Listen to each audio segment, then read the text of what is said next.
Mesdames et messieurs, bonsoir. Bienvenue à votre émission. Un invité exceptionnel.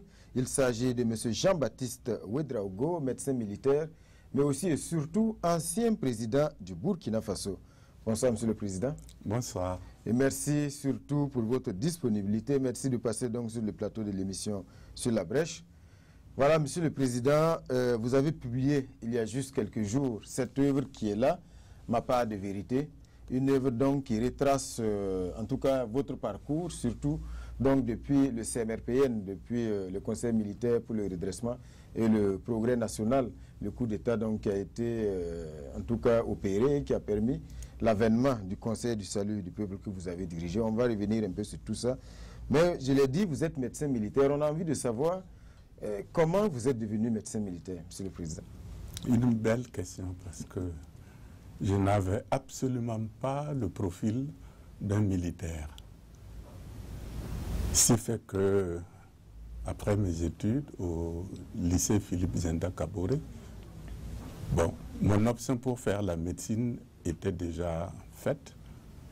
Qu'est-ce qui vous inspirait? Est-ce que pourquoi la médecine? La médecine parce que, en fait, j'ai connu un drame personnel. Mon père, qui était catéchiste, est décédé d'une méningite à Kaya, où je suis né. Et je ne l'ai pas bien connu. Donc, je me suis posé bien de questions et je me suis dit qu'il fallait que je sois utile à d'autres vies. Et c'est ce qui m'a poussé vers la médecine. C'est tout simple. Et maintenant, médecine d'abord, ensuite médecin militaire? Oui, justement pour devenir médecin, je me suis inscrit à la faculté de médecine d'Abidjan en 1966, je crois. Et bien sûr, sur le campus universitaire, c'était la fièvre des années 60, 70, 68 surtout. Il y avait cette fièvre-là sur les campus, si bien que... Un peu à l'image de ce qui s'est passé en France. En France, en 68.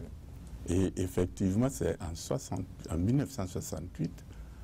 Et nous avons connu pratiquement une année blanche. Et je me suis dit que ce n'est pas le lieu rêvé pour faire des études approfondies, sagement, sans perturbation. C'était difficile. Et je cherchais une occasion pour trouver un endroit où je pouvais conduire ces études-là de la façon la plus paisible possible. Donc, la seule opportunité qui m'a été offerte était de m'engager à l'armée, un engagement volontaire, parce qu'ils étaient à la recherche de médecins militaires à l'époque. Et nous avons été 2 candidats, et c'est comme ça qu'en 1968, j'ai été... Vous êtes rentré dans l'armée? Je suis entré dans l'armée. Comme médecin militaire. Et comment s'est poursuivie la formation derrière?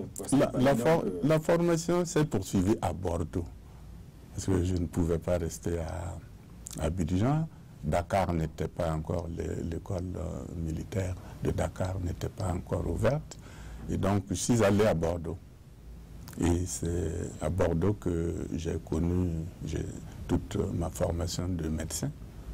Et je suis rentré médecin lieutenant en 1974 à Ouagadougou. Alors, médecin lieutenant, et vous allez bien sûr gravir les échelons. Mais le citoyen lambda, parce que quand on dit médecin militaire, est-ce qu'un médecin militaire, c'est vraiment un militaire, Monsieur le Président? Pour moi, pas du tout. Pas du tout, parce que moi, je n'ai pas connu une formation militaire en tant que telle. Il y a eu des stages, bon, par-ci, par-là en France, mais ça ne constitue pas le socle d'un vrai militaire. Donc, moi, je n'avais pas du tout cette formation. Mais par contre, j'avais toutes les capacités pour soigner les militaires. Mais le maniement des armes, le commandement des éléments, ça, c'était pas dans vos corps? Non, absolument pas, absolument pas. Absolument. La preuve, même quand je suis rentré, Et au lieu que l'on m'affecte dans une garnison, j'ai été détaché pour le ministère de la Santé. Donc, j'ai été immédiatement affecté à l'hôpital et à l'Ardo. Donc, toute ma formation, j'ai passé ça dans une école militaire, certes, mais qui n'avait vraiment pas la fibre militaire en tant que telle. Et dès que je suis rentré, on m'a prêté au ministère de la Santé. Donc, ça m'a encore coupé de l'essence militaire, en quelque sorte. Alors, Monsieur le Président, je le disais en début d'émission, vous avez publié donc cette œuvre, Ma part de vérité, près de 37 ans après donc, en tout cas la fin du régime du Conseil du Salut pour le peuple. 37 ans après, vous choisissez donc, en tout cas, de donner votre part de vérité sur cette page d'histoire du Burkina Faso. Pourquoi maintenant, Monsieur le Président, publier cette œuvre? Et pourquoi maintenant? De toute façon, il n'est jamais trop tard pour produire une œuvre intellectuelle sur le plan historique. Est-ce que c'est la peur peut-être qui vous a... Absolument pas. C'est pour 3 raisons essentielles. La première raison, c'est d'abord le devoir de réserve qui s'imposait à moi, parce que logiquement, je ne pouvais pas déclarer certaines choses immédiatement après. Il fallait laisser écouler un certain temps pour digérer certains faits, oublier certaines choses, ne pas gêner peut-être d'autres personnes aussi. Parce que si j'avais produit cet ouvrage-là immédiatement après, mais je pense que les résultats auraient été autres que ceux qu'on connaît aujourd'hui. Donc le devoir de réserve s'imposait. Ensuite, il y a quand même ma réinsertion sociale. Le problème de ma réinsertion sociale s'imposait. Il fallait revenir à la vie tant civile. que non, c'est pas la vie civile en tant que telle. C'est la réinsertion d'un pestiféré. Quelqu'un qui a été vraiment banni de la société par la révolution. Il a fallu que je travaille pour reconquérir cette étiquette de citoyen burkinabé. Ça aussi, ça a été une lutte. Ensuite, la troisième raison, bien sûr, c'est ma réinsertion professionnelle. Comme vous voyez ce qui se passe dans nos pays, un ancien président, s'il ne vit pas de subside du président qui est là, ben, il est obligé de quémander sa pitance un peu partout. Mais moi, j'avais cette chance d'être un médecin. Donc, je savais que je ne pouvais pas... Enfin, j'ai perdu la main durant ma détention de 4 ans, ça c'est sûr. On va y revenir, détention à Pau. Voilà, mais je me suis dit qu'avec un stage par-ci, par-là, il me serait facile de recouvrer mes capacités de médecin. En tout cas, on voit que vous y êtes parvenu, puisque aujourd'hui, votre clinique, la clinique de la paix, en tout cas, est l'une des plus grandes, en tout cas, ici à Ouagadougou. Mais ça, on va également y revenir. En attendant, quand on regarde, quand on parcourt cette œuvre, est-ce que vous n'avez pas peur que la publication aujourd'hui ne remue le couteau dans la plaie ou ne réveille de vieux démons? Parce qu'il y a beaucoup d'acteurs de cette période qui sont encore vivants aujourd'hui et qui peut-être peuvent se sentir touchés par certains propos dans cette œuvre. Absolument pas, au contraire. Moi, je provoque justement ces survivants-là pour que nous puissions avoir une sorte de table ronde, une discussion, et sans rancune, sans rancœur. Parce que nous y sommes allés pour le principe dans le principe que nous voulions quand même être utiles au pays avant tout. Ce qui s'est passé par la suite, s'il y a eu des dérapages par-ci, par-là, ça c'est un fait. Mais ça ne peut pas nous empêcher de nous retrouver aujourd'hui autour d'une table pour discuter sérieusement et se serrer la main. Et bon, moi, j'ai déjà serré la main de mes plus grands pourfendeurs de la Révolution. Et je suis même très, très à l'aise en discutant avec la plupart. Pour vous donner un seul nom, Pierre Ouédraogo, qui a dirigé les CDR. Qui a dirigé les CDR. Mais nous, on est très bien ensemble. On peut boire, on se salue, on se taquine, en faisant référence à cet épisode. Mais le président Jean-Baptiste Ouédraogo n'a pas de rancune? Absolument pas. Pour cela, soyez-en sûrs, je suis prêt à rencontrer celui qui m'a vomi et qui continue de me vomir. Moi, je suis prêt à le rencontrer. C'est sûr que nous allons faire la paix tout de suite. Moi, je n'ai aucune... Je suis allé en mission. J'ai échoué.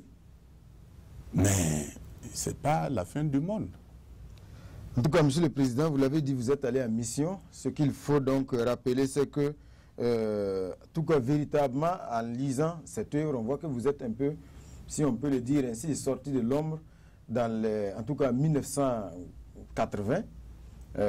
Après donc le renversement du régime de la Lamizana, avec l'avènement du CMRPN du colonel C. Zerbo, le CMRPN qui était censé donc redresser en tout cas la situation et mettre fin à un certain nombre de dérives.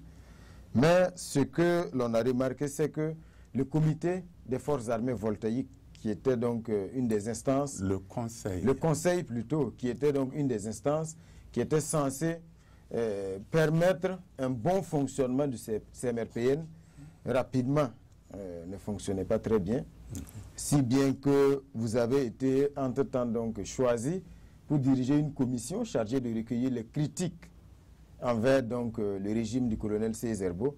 Déjà en ce moment, vous l'avez dit, vous étiez un médecin, vous n'étiez pas véritablement un militaire, c'est vrai que vous étiez commandant, un peu, vous étiez plus gradé que la plupart des jeunes à l'époque.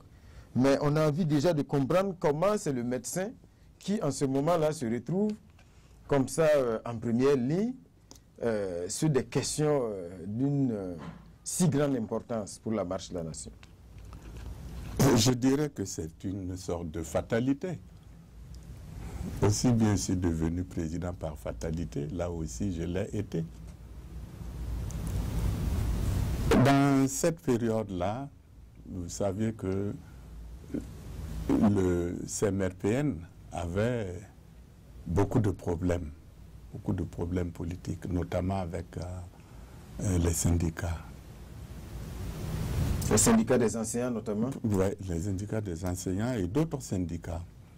Et à un moment donné, le comité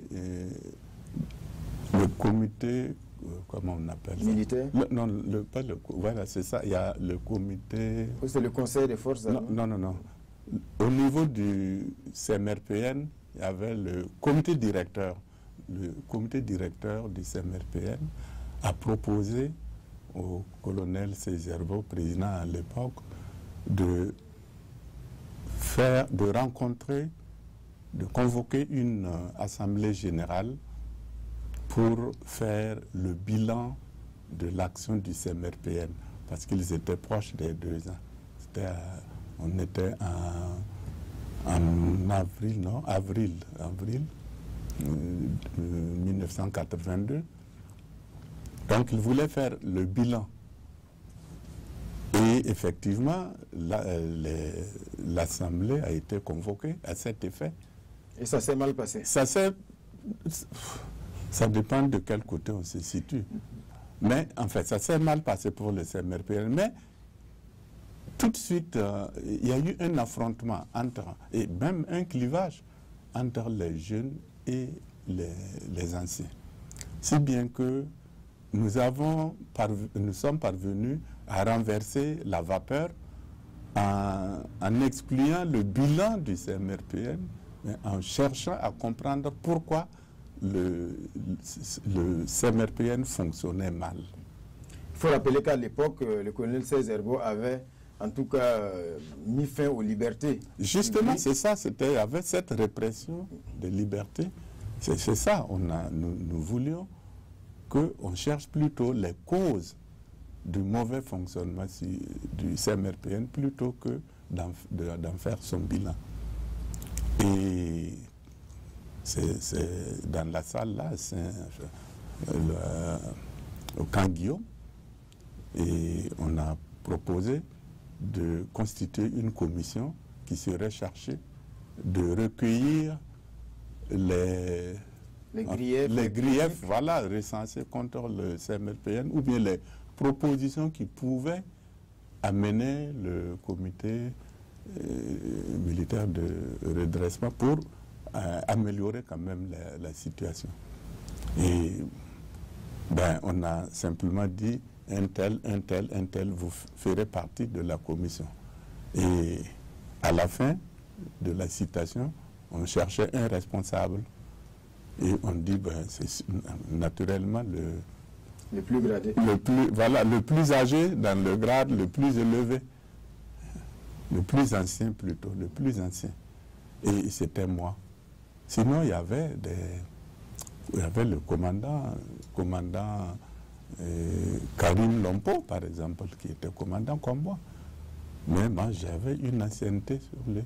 Donc, c'est moi qui ai été nommé président de cette commission. Voilà. En tout cas, vous menez votre travail au sein de cette commission. Oui. Vous recueillez donc, comme vous l'avez dit, les critiques, les suggestions qui ont été faites et qui étaient censées ramener le CMRPN vers une gestion vertueuse du pays. Malheureusement, rapidement, on a l'impression que vos suggestions n'ont pas été prises. Non, il y a eu des recommandations à la fin. Il y a eu des recommandations, notamment le changement de chef d'état-major général des armées. Il y a eu ça, mais en plus de ça, beaucoup d'autres recommandations. Mais le CMRPN ne l'a pas entendu de cette oreille. Et si bien que le clivage qu'on a noté dès le départ s'est plus ou moins aggravé. En tout cas, toujours est-il qu'on vous retrouve dans la préparation donc, du coup de force de novembre 82, qui va donc renverser le régime du colonel Césaire-Beau. Et dans cette préparation, vous le relatez dans votre publication, vous êtes aux côtés de jeunes capitaines, notamment le capitaine Thomas Sankara, le capitaine Blaise Compaoré, et bien pour ne citer peut-être que ceux qui sont les plus connus, avec des réunions qui se tenaient à Saponné, vous avez dit. Ouais, voilà, sur la route de Saponné. Sur la route de Saponné, notamment. Voilà. Vous avez même fait l'objet, disons, de répression parce que certains d'entre vous ont été mutés. Voilà, question de vous éloigner les uns des autres. Mais vous parvenez quand même en novembre. Je rectifie. En fait, non. Et les camarades pour lesquels nous nous sommes retrouvés pour défendre la cause, avaient déjà été mutés. Il s'agit notamment du capitaine Henri Zongo, qui a été muté à Wayugia, Blaise Compaoré à Bobo, et puis bien sûr Thomas Sankara qui était déjà à Dédougou. Donc ça s'était arrêté là. Bien sûr, un ministre comme le colonel Nézien voulait carrément qu'on les casse. Les dégager. Enfin, dégager, en tout cas, les rayer de contrôle des armées. Et le colonel Sommet Yorien, Gabriel, s'est opposé en tant que chef d'état-major. C'est lui qui s'est opposé à ça, à cette dérive.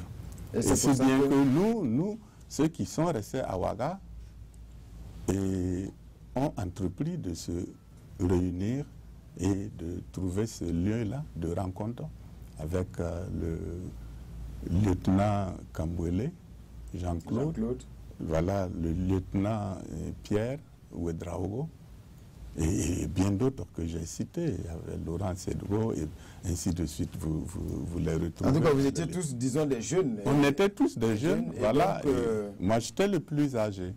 Et en tout cas, en novembre 82, tout ce que vous prépariez donc, est mis en route, et ça aboutit donc à un coup d'État qui met fin. donc au CMRPN, au régime du colonel Césaire-Beau. Mais là, ce qu'on a remarqué, c'est que juste après ce coup d'État, en tout cas cette cohésion d'ensemble et cette convergence d'idées que vous aviez pu donc mettre en place pour parvenir à ce coup-là va commencer déjà à voler en éclats, parce que juste après, on se rend compte que pour la désignation du chef, il y a déjà un problème. Parce que le colonel, le capitaine Thomas Sankara, qui était donc naturellement pressenti, dira qu'il ne prend pas le pouvoir. C'est ce qui s'est passé. Oui, exactement. Et c'est ça qui nous a cloués pratiquement tous sur nos chaises ce jour-là. Et c'est réel. Ce qui s'est passé, c'était comme ça. Vous ne vous attendiez pas du tout? Ah non.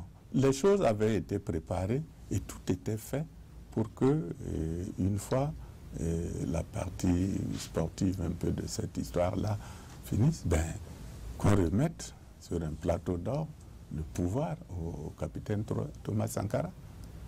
Et d'ailleurs, on le lui a dit, le lieutenant Jean-Claude Camboulé, il était lieutenant à l'époque, c'est lui-même qui s'est chargé de lui dire « Ah, c'est terminé maintenant, ah, voilà, c'est toi qui deviens notre chef ».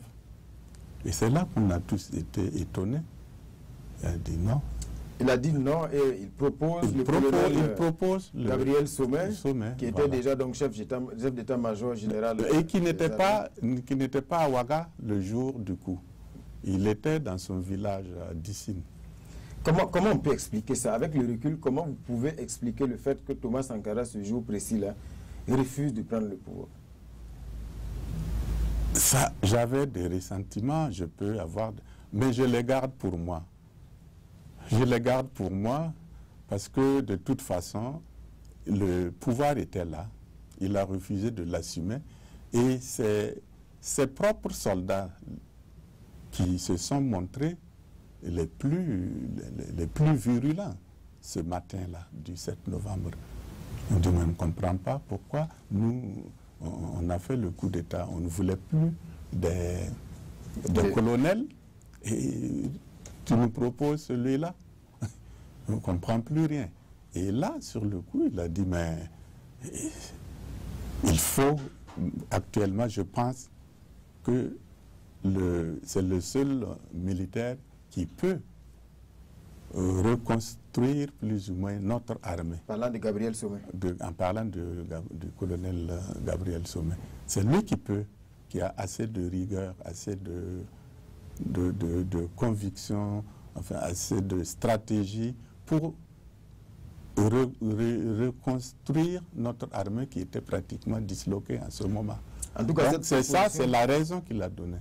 Et comme les jeunes persistaient, il a dit, ben, si c'est comme ça, bon, on fait deux groupes, les officiers restent là, vous allez chez vous, retirez-vous et proposez-nous quelqu'un. Pendant ce temps, les officiers aussi nous proposeront. Voilà, et ils se sont retirés. Et nous, quand nous sommes restés, mais on lui a dit, mais écoute, tu nous dois des explications. C'est quoi ça, ce renversement de situation-là? Pourquoi cette pirouette? Ben, il a dit, mais il n'est pas le mieux indiqué aujourd'hui pour assumer. Voilà, parce que là, tout de suite, il y aura un braquage. Ben, l'armée va se disloquer, tant, par-ci, par-là. Ben, on dit, mais comment on fait alors? Comment on fait? On a l'impression que vous avez préparé le coup, mais vous n'avez pas préparé l'après. Ça, c'est sûr. Vos objectifs, c'était juste le coup. Et juste après le coup, maintenant, vous vous rendez compte que le plus dur peut-être commence. En fait, le coup d'État est survenu mal à propos. Nous n'étions pas prêts pour le coup d'État. C'est par la force des choses. En fait, ce qui s'est passé, c'est qu'il y a eu quand même pas mal de personnes qui se disaient qu'ils étaient filés, ils étaient poursuivis, ils risquaient de se faire abattre, ceci, cela. Donc il fallait anticiper. Il fallait anticiper, en fait, c'est ça. Sinon, on n'avait pas fini de travailler sérieusement ce modèle. En tout cas, après toutes les tractations, le choix est en tout cas finalement fait sur vous. le médecin devient président notamment du Conseil du salut du peuple. Provisoire, là, d'abord. Le Conseil provisoire du salut du peuple. N'anticipons pas, parce que, voilà, moi j'ai accepté, c'est quand, après les explications de Thomas Sankara, moi j'ai accepté d'assumer la présidence du Conseil provisoire du salut du peuple. Ça j'ai accepté. Et je me suis dit que provisoire. Provisoire, tant que c'est provisoire, le temps qu'on trouve quelqu'un, je peux assumer ça parce qu'il avait proposé que ce soit l'officier le plus ancien dans le grade le plus élevé. Comme il n'y avait que deux commandants, Lengani et moi j'étais le plus ancien. Là encore, c'est la fatalité.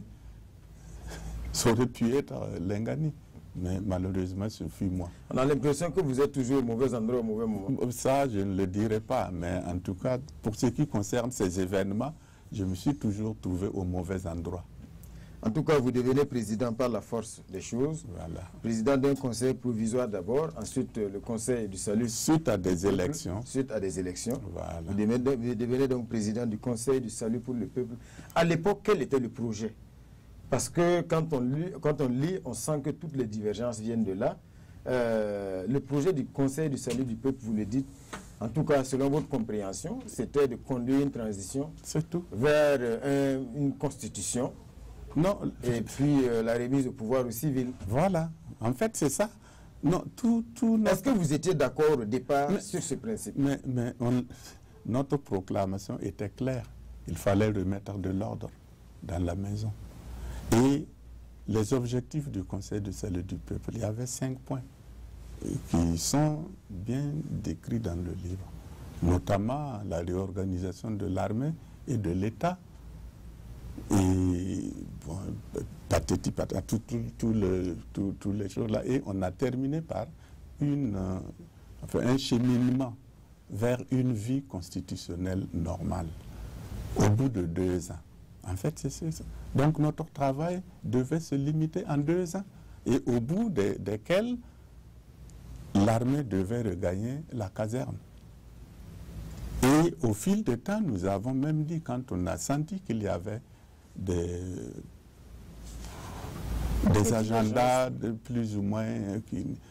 on a dit, celui qui se sent le virus de faire de la politique, au bout des 2 ans, qu'il démissionne de l'armée ou qu'il fasse, comment on appelle ça, une disponibilité, et il descend dans l'arène politique, sans armes, mais c'est sans les galons.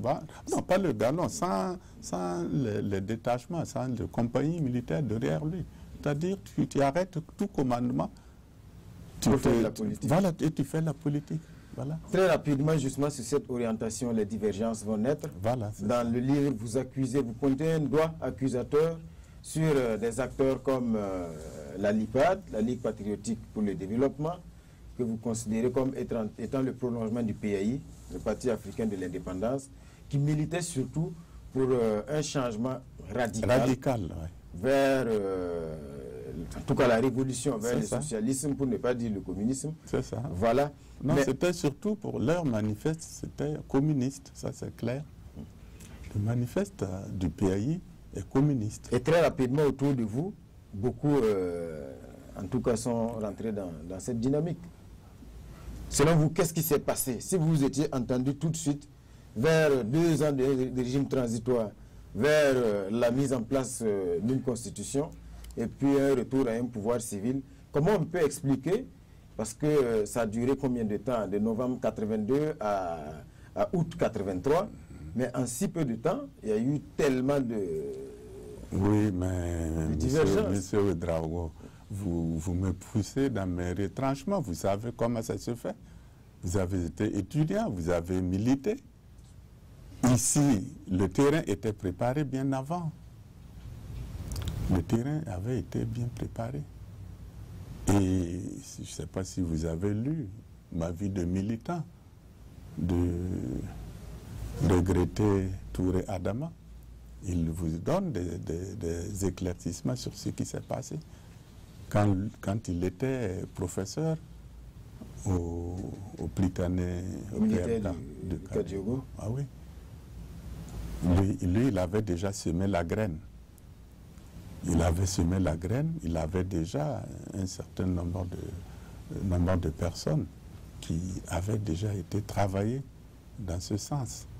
Donc, il fallait simplement actionner la fibre sous notre régime. Certaines personnes, dont Thomas Sankara. Ah, dont Thomas Sankara, et c'est clair. Est-ce que vous estimez que dès le départ, Thomas Sankara n'a pas joué franc jeu?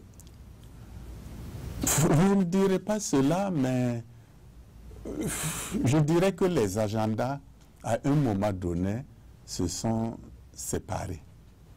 Parce que plus nous parlions des 2 ans et du cheminement vers la Constitution, plus par contre on prônait la révolution. Or, je me suis dit, on ne peut pas vouloir rester au pouvoir 2 ans et déclencher une révolution. Il y a quelque chose qui ne va pas. Ou bien, vous-même, vous comprenez. Non, mais à cette époque, est-ce que ce n'est pas vous qui avez manqué? Parce que quand on regarde un peu, on a l'impression que, vous le dites si bien, à la fin de l'œuvre, on a l'impression que, véritablement, les planètes s'alignent pour qu'on aille vers une révolution. C'est ça. On a l'impression que vous n'avez pas senti cette poussée. Ah si, je l'ai bien senti. J'ai tenté de l'endiguer en vain. En vain parce que finalement, et vous savez hein, comment fonctionne ce genre de les partis communistes, comment ça fonctionne à leur niveau. Le travail de recrutement et le martèlement idéologique, ben, ça peut faire de l'effet. C'est bien que finalement, c'est nous qui cherchions à maintenir le cap des 2 ans qui avons été débordés. À cette époque, quand on voulait, vous décrivez également le président Thomas Sankara, à cette époque, comme étant un assoiffé du pouvoir. Là également, on ne comprend pas, parce que s'il était assoiffé, pourquoi il n'a pas pris le pouvoir en 82? Parce que les conditions n'étaient pas encore remplies. Vous avez lu le livre de Lona Charles, lui qui connaît bien le capitaine Thomas Sankara, dira, et le jour de la dédicace, il a fait un témoignage. Et il a dit que lorsque nous discutions sous le CMRPN, lors de cette assemblée générale-là, que, enfin, dans la restitution des résultats a été donnée par moi-même, que c'est ce jour-là que Thomas Sankara a dit, ah, voilà la personne qu'il nous faut. Donc vous pensez que tout cela, tout ce qui s'est passé... Mais moi je n'ai pas entendu ça. C'était un calcul de Thomas Sankara pour parvenir un jour à ses fins. Ça, je ne le dis pas, mais demandez-le à Lona Charles. Il vous le dira avec beaucoup plus de précision. Mais c'est justement l'objet de ma part de vérité, c'est de susciter ce genre de réaction. Des gens aussi qui écrivent et qui racontent ce qu'ils savent de cette période-là que nous avons vécue. Ce qu'ils savent, les événements qui se sont déroulés et les personnes qu'ils connaissent, c'est l'objet de ma part de vérité. En tout cas, Thomas Sankara, à cette époque, en tout cas avec ses camarades, ceux qui étaient acquis également à sa cause et qui voulaient donc la révolution ici et maintenant, vont donc parvenir à l'imposer comme Premier ministre, à la limite, à vos côtés. D'abord, comment vous avez vécu cet épisode-là, Thomas Sankara? Parce que l'initiative n'est pas venue de vous. Non, j'étais content. Voilà, vous étiez content, mais vous étiez dans une situation où vous êtes obligé d'accepter un Premier ministre. J'ai accepté cela parce qu'il y a eu un débat. Et au cours de cette réunion-là, il y a eu un vote. Et la majorité était pour qu'on nomme un Premier ministre. Mais on disait que c'était pour donner un second souffle. Pour donner un second souffle, mais on n'était pas encore essoufflé, mais ce n'est pas grave. C'est toujours utile. C'est un moyen pour parvenir l'on sait. C'est comme ça s'est déroulé comme ça. Moi, j'ai baissé les bras parce que j'ai été démocratiquement battu aux élections, enfin, à un vote. À un vote, c'est tout. Mais ici, est-ce qu'il ne fallait pas avoir le courage peut-être de lâcher les choses? J'ai menacé de démissionner. Parce que bon... Ah non, là, ce que vous dites, moi j'ai dit, s'il en est ainsi, je démissionne. Mais il y a eu des tractations pour que je ne le fasse pas. Et moi, je suis patriote. Je me suis dit, ben, effectivement, si je reste, peut-être qu'on pourra contrebalancer, on pourra, peut-être que les choses vont changer un jour ou un autre. C'est peut-être là que j'ai eu tort, mais j'ai menacé de démissionner. Parce que là, quand on lit, à ce moment, même quand on n'a pas vécu cette période, on sent que vous n'avez plus de contrôle sur grand chose. Dans la marche du Conseil du salut du peuple dans le CSP. Vous étiez le président, mais l'impression qu'on a, c'est que c'est le Premier ministre désormais qui était véritablement celui qui avait la réalité du pouvoir. Oui, parce que le Premier ministre a réussi à positionner ces hommes dans les deux organes du CSP, c'est-à-dire le secrétariat permanent et le secrétariat et la commission de contrôle. C'est tout. Donc à ce moment... C'est tout. Moi, je n'avais pas d'agenda. Moi, je suis allé avec ma foi de patriote, tout seul. Mais lui, il n'était pas seul. C'est tout. C'est facile à comprendre. Vous voyez en lui vraiment le Machiavel politique? Non, moi je ne parle pas de Machiavel. Non, c'est sa politique. Il a construit sa politique. C'est tout à fait normal. C'est tout à fait normal. Jusqu'à ce 17 mai 1983, oui. Où donc, en tout cas, des militaires acquis à la cause d'origine, en tout cas du CSP, vont donc mener un coup, oui. Voilà, arrêter le Premier ministre, oui. Thomas Sankara, et puis également, en tout cas, à la limite, humilier des militaires du camp de Pau, qui étaient donc à Ouagadougou et qui étaient bien sûr les alliés de Thomas Sankara. Ce 17 mai, vous dites que vous n'étiez pas au courant du coup qui se tramait contre Sankara. Quand on vous lit. Oui, c'est ce que j'ai dit. Comment le président ne pas être au courant de l'opération contre son premier ministre? Le président n'est pas chef d'un régiment ou d'une compagnie. Moi, je suis à la présidence. Ceux-là sont dans leurs unités. Comment moi je peux être au courant de ce qui se trame dans l'une ou l'autre unité? C'est pas possible.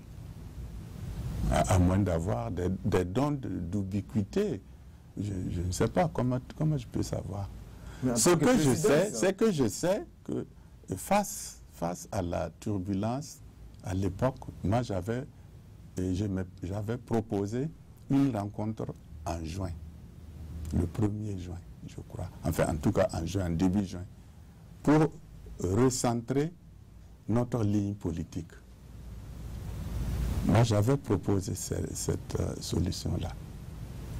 Et donc, pour moi, il était question de régler nos divergences par des arguments lors d'une assemblée générale ordinaire. Donc, je ne pouvais pas m'imaginer qu'il se tramait aussi un autre... Mais en tout cas, ceux qui ont fait le coup étaient de votre bord, de votre côté. Et là... Non, ils n'étaient pas forcément de mon bord, non. S'ils avaient été de mon bord, ils m'auraient informé. Bon, je regrette que vous n'ayez pas participé à la dédicace. Parce que les témoins qui sont passés, il y en a un qui a dit oui, le 17 mai a été préparé dans mon bureau. Mais moi, j'ai demandé dont vous parlez, c'est Jean-Claude Kambouélé. Voilà, Kambouélé l'a dit, et il ne le cache pas. Voilà. Et moi-même, je lui ai dit non. Quand on s'est rencontrés après, puisque après ce coup-là, il fallait donner une explication au pays. Moi, je suis resté aussi, puisque les chars avaient encerclé aussi ma maison. Mais ce qu'on n'a pas compris, Monsieur le Président, ce coup a bien marché. Oui. Le Premier ministre est sur la touche. Oui. Un Premier ministre qui vous posait des problèmes jusqu'à présent, parce que c'était un bicéphalisme, vous le dites si bien dans votre œuvre, oui. Et vous le remettez en selle. On peut dire que vous le remettez en selle, non, mais parce qu'après le coup, oui. Vous vous opposez à un certain nombre de décisions. Au contraire, vous faites tout pour colmater les brèches. Non, non, c'est pas ça. Non, c'est pas ça. Moi, ce que moi j'ai préconisé à l'époque, c'était le moins normal. Vous parliez tout à l'heure de l'humiliation du SNEC, les éléments du SNEC. Bon, moi j'ai tout fait pour que ça ne soit pas perçu comme ça. Donc, lorsqu'ils ont été encerclés, et il y a eu quand même des négociations, et moi, C'était au camp Guillaume. C'était au camp Guillaume. Et moi, j'ai préféré que cette phase d'humiliation ne soit pas présentée. Qu'on attende la nuit pour les laisser sortir, et ainsi de suite. Et après cela, toutes les réunions qui se sont passées, je me suis toujours opposé à ce qu'il y ait des sanctions contre l'unité de Pau. Parce que moi-même, sentimentalement, j'étais encore lié à cela. J'avais certes des difficultés avec le capitaine Thomas Sankara, mais moi, je n'étais pas contre tout le monde. Donc, vous permettez en tout cas, en essayant de recoller les morceaux, les militaires de Pau vont se replier à Pau. Voilà. On a commencé à parler d'une résistance armée. Oui. Une résistance armée. Et on peut dire que à partir de ce moment, les choses étaient déjà toutes tracées vers, donc, on peut dire, le coup d'État du 4 août 83. Parce que, vous l'avez dit également, il y avait des appuis extérieurs, notamment la Libye, voilà, qui approvisionnait en armes donc l'unité de Pau. Tout cela, bien sûr, parallèlement aux relations État-État. Si je vous suis bien, vous auriez préféré à l'époque que j'enferme le capitaine Thomas. Non, c'est pas, je préfère. Ou bien même. C'est pas une préférence personnelle. Mais je pense qu'un calcul politique. Non, moi je n'avais pas ce calcul. Voilà, je n'avais pas ce calcul. Est-ce que c'est pas ce qui vous a manqué? Parce qu'on a l'impression que quand vous étiez président, parce que on dit que la politique, il faut également une dose de cynisme. Mais on a l'impression que vous avez été un président un peu débonnaire. Un peu trop bon. Non, oui, mais ça c'est vrai, je l'accepte. Mais je préfère ça que de tuer. Ça, je ne le ferai pas. Ça, j'ai refusé. Ça, je ne le ferai pas. Ça, ma formation, je sais pas, moi, en tant qu'homme, ne me le permet pas. Donc, moi, je ne voulais pas donner l'impression qu'il fallait réduire les autres au silence absolu. Mais à cette époque également, la veille du 17, un conseiller du président Mitterrand vous rend visite. Le lendemain... Il ne me rend pas visite. Moi, je ne l'ai pas rencontré. En tout cas, je ne l'ai pas rencontré. Voilà, justement, non.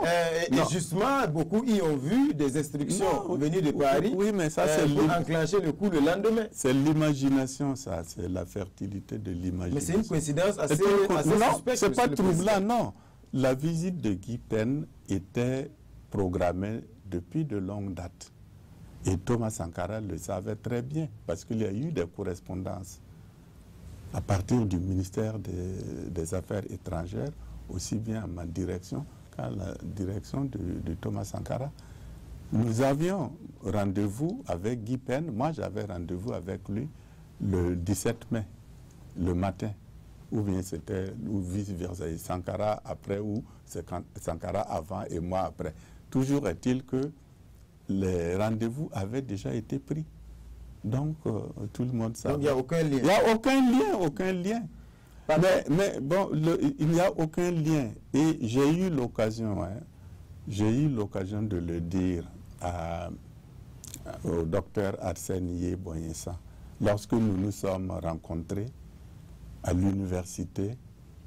et pour une communication que les historiens, dans le cadre des 100 ans d'histoire, en 1999, je crois, m'avaient demandé. J'avais à mes côtés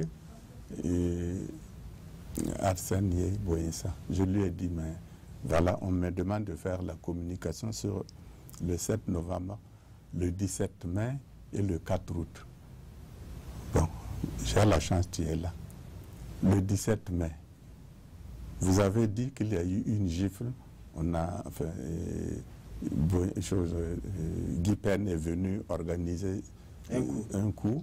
Ensuite, il y a eu, par la suite, l'arrivée des mercenaires. Pas des mercenaires, des commandos français, dont on donnait même le nombre. Tu peux me répéter ça de toi à moi? Il me dit, mais c'est politique. C'est une aubaine politique.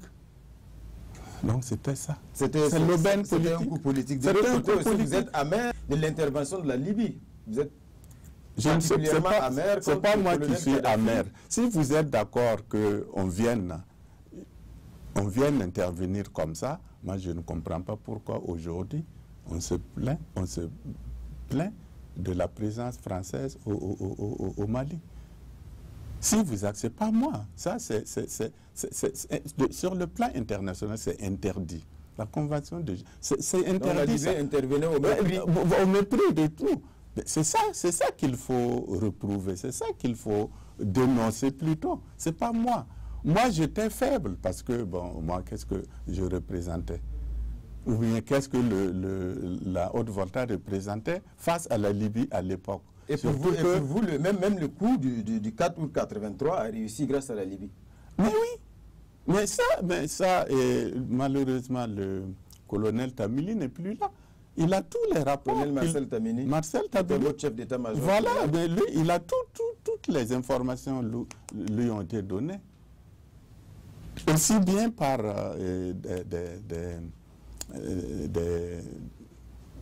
des pays comme le Togo, comme même des Ghanéens. Il y a des officiers ghanéens qui ont donné des informations. À l'époque, ils avaient organisé, comment on appelle ça, une campagne là, entre le Ghana et le Mali, la Libye à l'époque. C'était un moyen simplement pour faire entrer les armes. Donc, moi, je suis un peu amer face à une telle façon de faire, parce que quand même, je trouve que on ne peut pas parler de souveraineté, de ceci, de cela, et puis se laisser embarquer par des parties étrangères. En tout cas, vos adversaires à cette époque-là vont réussir leur coup, ce 4 août 1983. Oui. Et même là, vous parlez de trahison parce que vous aviez pressenti, en tout cas ce coup, et vous aviez même mis un dispositif. Il était question, par exemple, de tendre une embuscade sur la route de Pau, si je peux le présenter ainsi, pour empêcher l'arrivée à Ouagadougou des éléments de Pau. Mais dès que le coup a été déclenché, on a l'impression que tous ceux que vous aviez l'impression d'avoir avec vous, il y avait plus grand monde à la limite. Non, c'est pas ça. J'ai parlé de trahison en parlant du chef d'état-major général des armées. C'est lui qui a trahi, et ça je ne l'ai pas caché, même quand j'ai pu ouvrir la bouche après toutes ces années de prison, mais je le lui ai dit. Et il y a eu un échange à travers les médias à l'époque. Colonel Marcel Tamini. Colonel Marcel Tamini. Dans le journal de Patrick Ilboudo. Patrick G. Ilboudo. Référez-vous à ça. Et je le lui ai dit. C'est lui que je présente comme le traître. Ce n'est pas quelqu'un d'autre. Un coup de force sanglant, parce qu'il y a eu des morts. Vous dites que vous avez échappé grâce à l'intervention, à l'époque, en tout cas de Vincent Siguet, qui est présenté comme quand même un militaire assez féroce à cette époque-là. Vous avez la vie sauve, vous et votre famille, grâce à lui. Thomas Sankara et vous, vous vous retrouvez dans une salle, vous n'êtes que deux, c'est le moment des confidences. Comment vous avez vécu cet instant-là? Est-ce que vous vous retrouviez avec le traître ou voilà, comment vous l'avez vécu? Non, non, moi je n'avais pas du tout cela en tête, hein, parce que je sortais d'une situation pénible, difficile. J'ai failli être abattu. Bon, Sigé s'est interposé. Le caporal Hyacinthe Kafando à l'époque. Voilà, oui. Que vous avez failli voilà. être tué. Après cela, bon, ils sont entrés dans la chambre où nous étions. Ils ont bu avec nous, on a échangé. Et ils sont repartis. C'est après que le capitaine Blaise Compaoré est venu. Peut-être 1 heure ou 1 heure et demie après l'intrusion de ces deux-là. Et Sankara, flanqué de Pierre Ouedraogo et de Salam Kaboré, sont venus. Enfin, je pense qu'il y avait d'autres personnes mais qui sont restées en distance. Je ne me rappelle plus les noms, mais au moins les 3, c'est sûr. Oui, et c'est Thomas qui m'a pris comme ça. Et on s'est écarté du groupe et on s'est retiré dans une salle. Et puis bon, il m'a tout de suite dit, ben,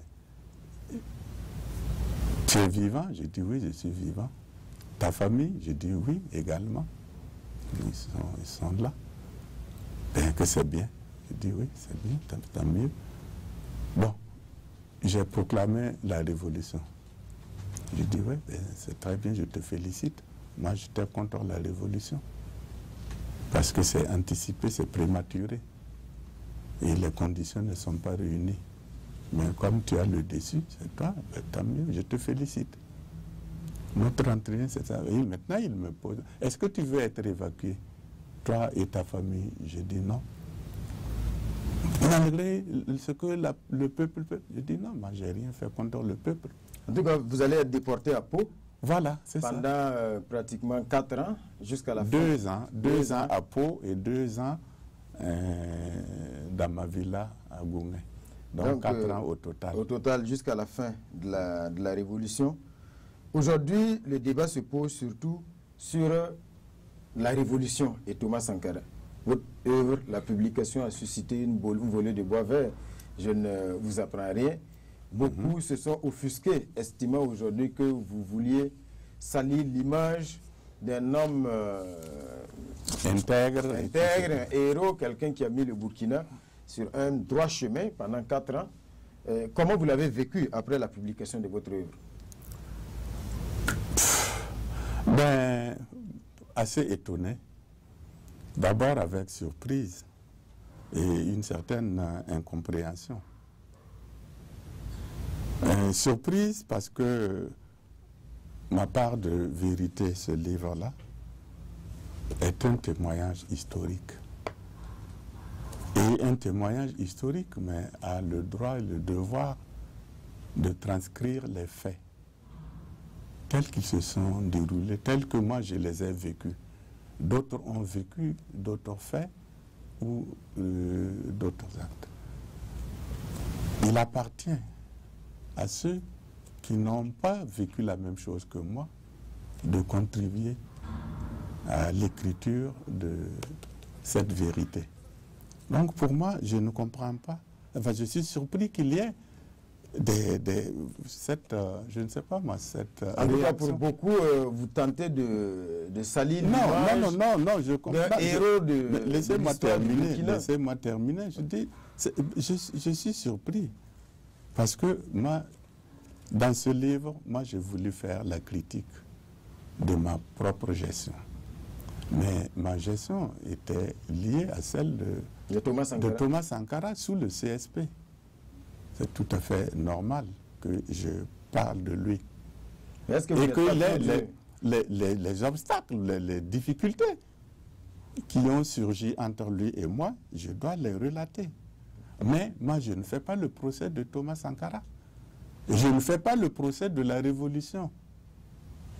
Et j'ai dit à qui voulait l'entendre qu'il y aura un deuxième ouvrage sur la Révolution, tel que je l'ai vécu, parce que moi aussi, je suis une victime de la Révolution. Et j'ai le droit. Pour vous, la Révolution n'a pas été que positive, n'a pas été que non, rose. pas du tout, pas du tout. Je mentirais en le disant, et je ne suis sûrement pas le seul à le dire. La Révolution n'a pas été que rose. Donc, permettez quand même à ceux qui en ont souffert d'en parler.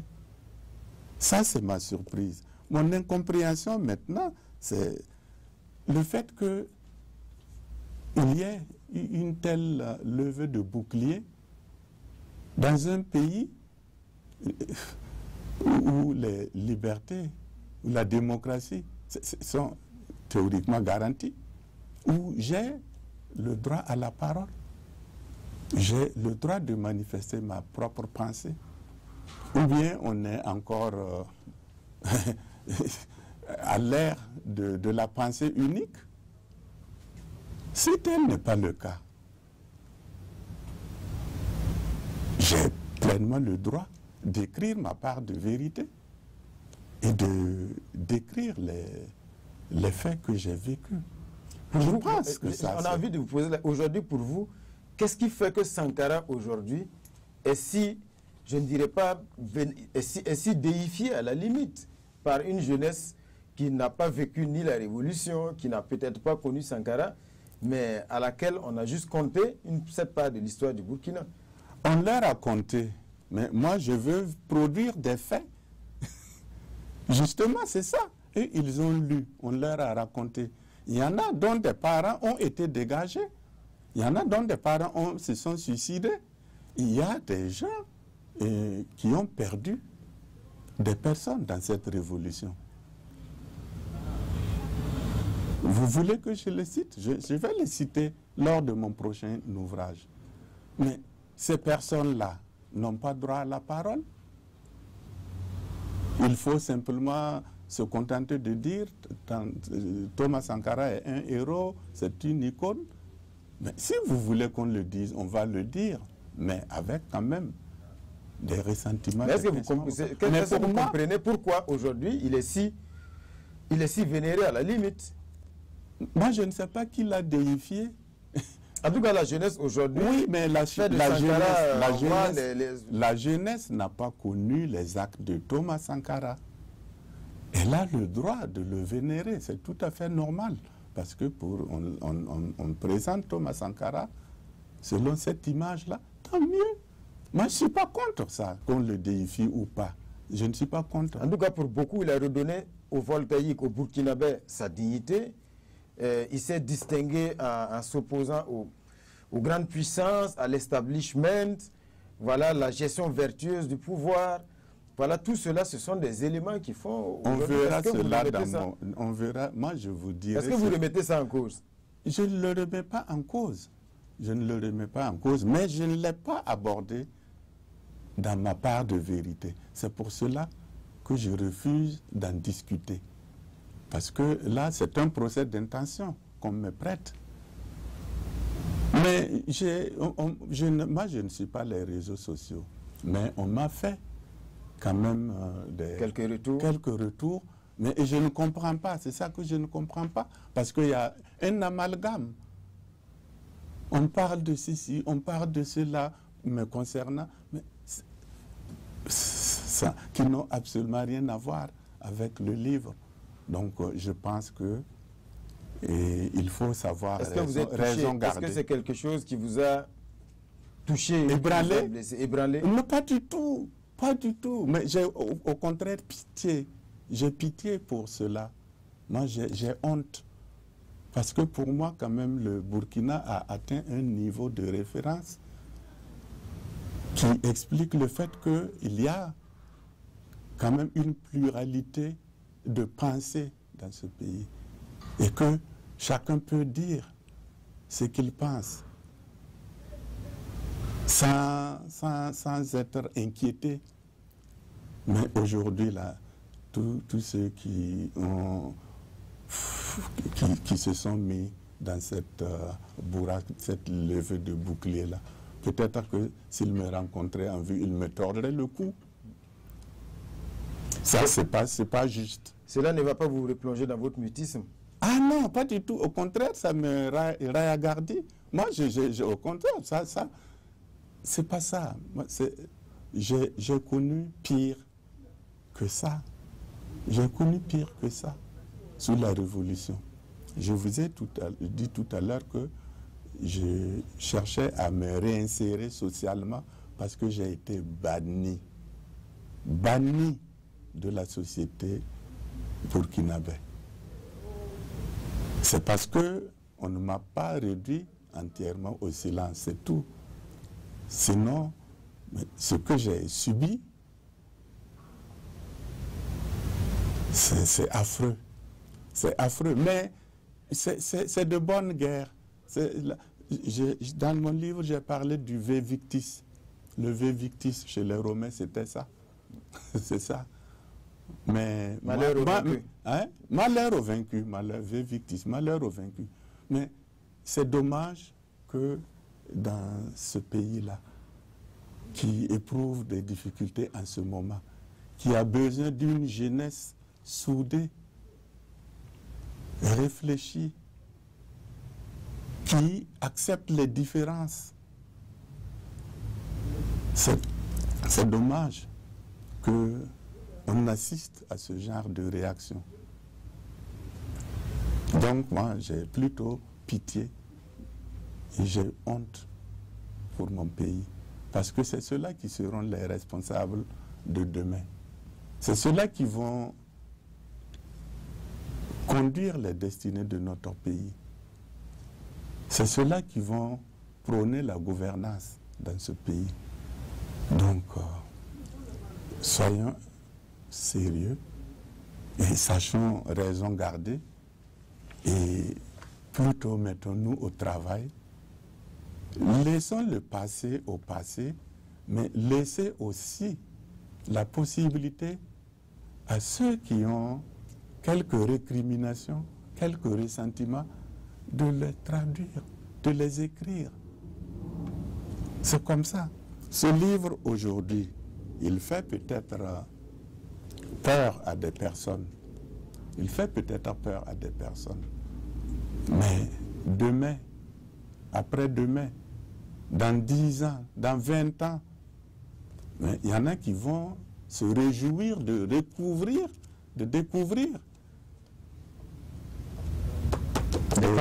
pans de l'histoire de notre pays. Monsieur le Président, à quand le tome 2? Le tome 2, si Dieu me prête longue vie, je m'y attelle, je vais le faire et je vais écrire encore, parce que le pays en a besoin. Il faut effectivement écrire.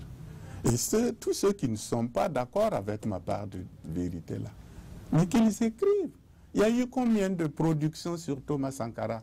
Est-ce que j'ai levé le doigt? Moi, je n'ai pas levé le doigt. Et je ne lèverai pas le doigt, c'est pas ça. Mais moi aussi, j'écris ma part de vérité. Bon, si ce qui est écrit sur Thomas Sankara rencontre ce que j'ai écrit ici, c'est bon, il faut partager ça. Si autrement, mais il faut accepter que moi aussi je dise votre part de vérité. Ma part de vérité. Si le Président va s'arrêter là pour cette émission ce soir, on rappelle, mesdames et messieurs, l'invité exceptionnel que nous avions ce soir donc est M. Jean-Baptiste Ouedraogo, médecin militaire, mais surtout ancien président du Burkina Faso. Merci encore, Monsieur le Président.